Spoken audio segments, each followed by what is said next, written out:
Hey guys, this is Unit 5 Test 2 Review.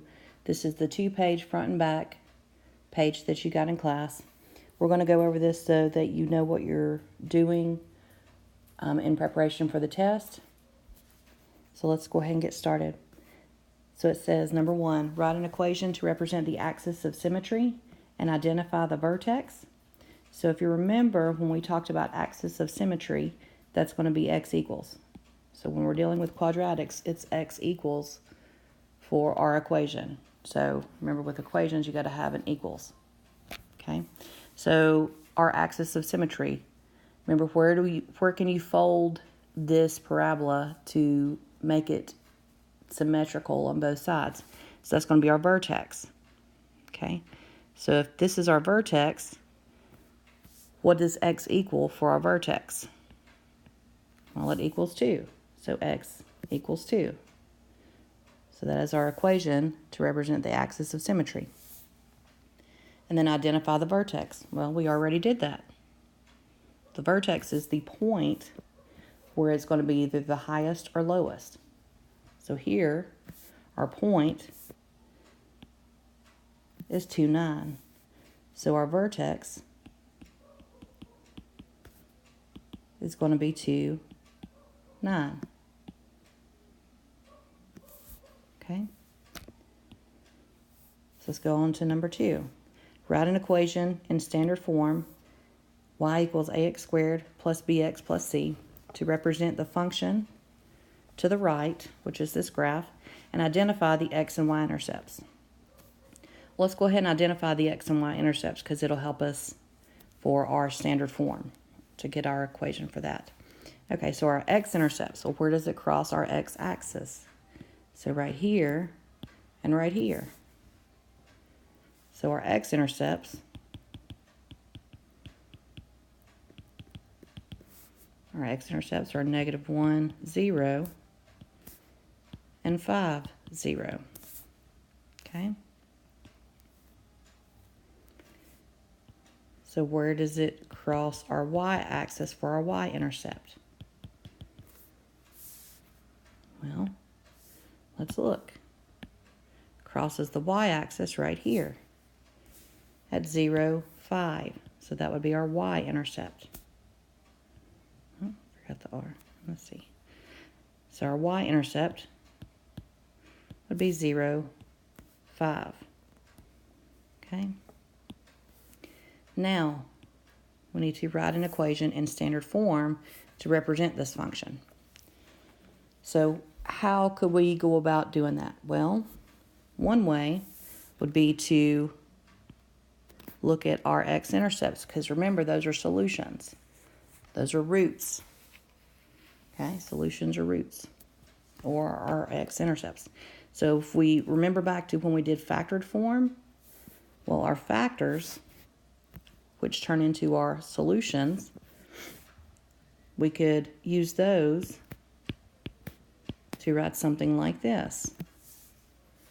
Okay, what could we put in there? Well, we know it's going to be x and x at the beginning part of each group. Well, what goes at the end part? Well, that's going to be our solutions. Okay, but remember, if it's inside the bubble, it's opposite. So if we have -1, then it would be a +1 inside our bubble. If we have a +5, that would be a -5 inside our bubble. Okay, so when you get this, you need to check to make sure that it matches this graph. So this graph, if you look at it, it's sad. So if it's sad, then it's got to be negative, because remember, happy is positive and negative is sad. So it's got to have a negative for our A. Well, let's factor this out. Let's go ahead and distribute this out. Not factor it out. Let's distribute this out, FOIL it out to make sure that we can get something in our standard form.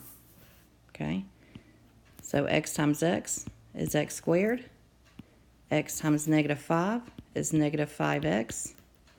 1 times x is +1x.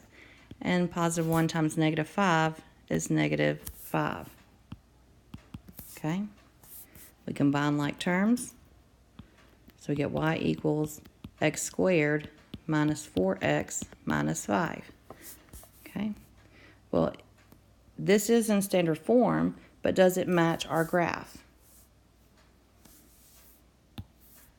What is our A? A is positive. Positive would look like this. Does ours look like that? No. So that means we're going to have to do something to make it look like that.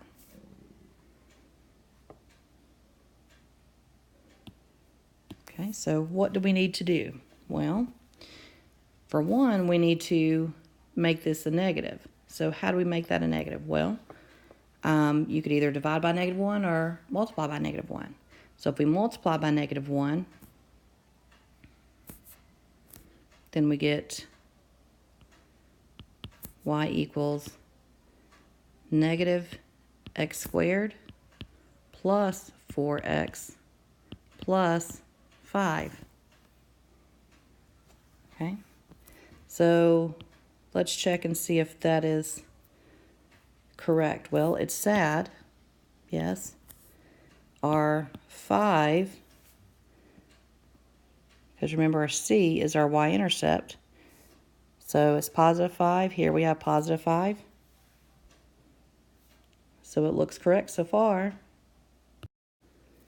So let's check and see if this is the same thing as our graph. So what we need to do is make sure that our vertex comes out as 2, 9. So if you remember that you have to memorize a specific formula to find vertex when it's in standard form. So standard form, we have h equals negative b over 2a. So what is our b? 4. And what is our a?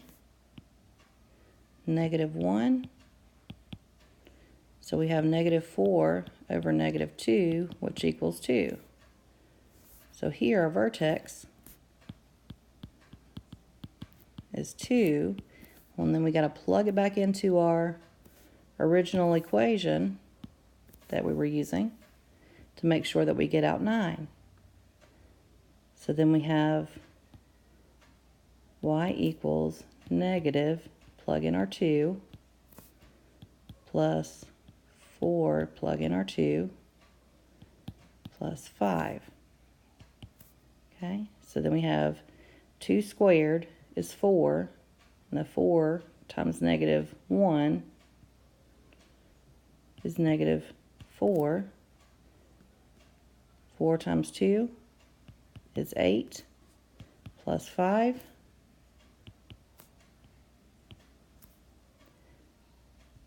8 plus 5 is 13.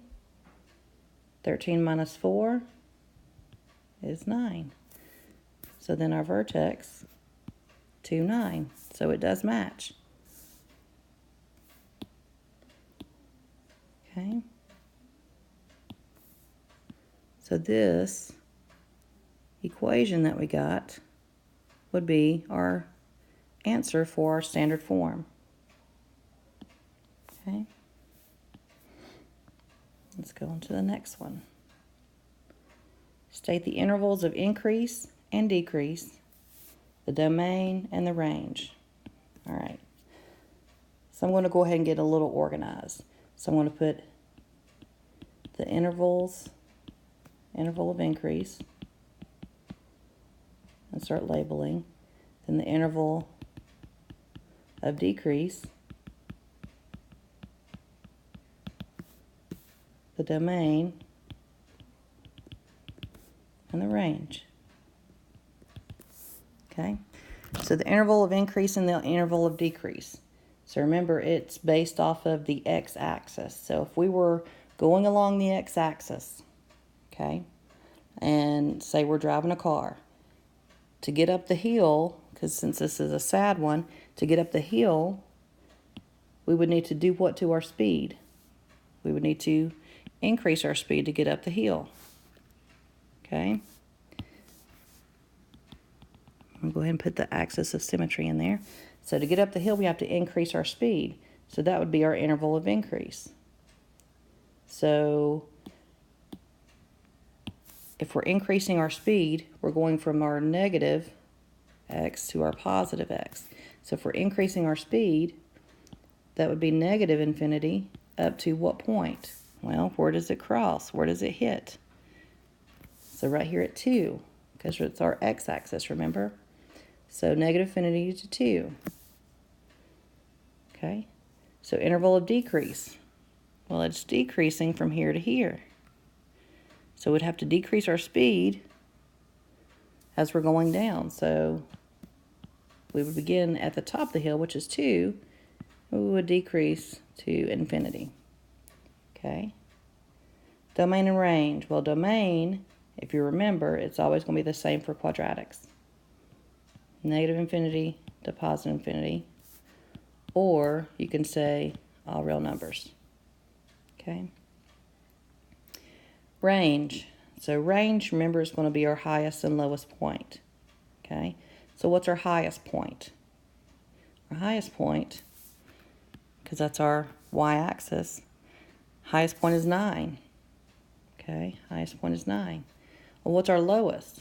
Our lowest is negative infinity. So we're going from negative infinity all the way up to 9. Okay? So those would be our answers for this next question. Okay, moving on.